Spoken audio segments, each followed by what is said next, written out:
Mummy, મારા બધા friends છે ને એ બારે પિકનિક બનાવવા જાય છે. મારા ચપ્પલના નંબર તો તને ખબર છે ને?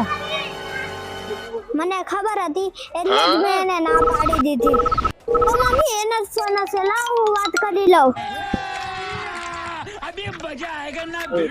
મારી સામે સ્પીકરમાં વાત કરજો.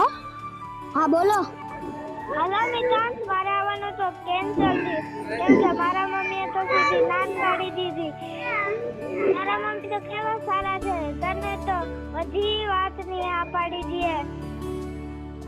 ભગવાનથી પ્રાર્થના કરીશ કે આવતા જન્મમાં મને તારા જેવી જ મમ્મી મળે. હાલો, તને પછી ફોન કરું. બેટા જઈ આવ ને. અરે જઈ આવ ને, કઈ વાંધો નહીં. જઈ આવ હું કહું છું ને તને જઈ આવ. હાલો, મારા મમ્મી તો માની ગયા. હવે તારા મમ્મી મને તારા મમ્મી ફોન કરું છું.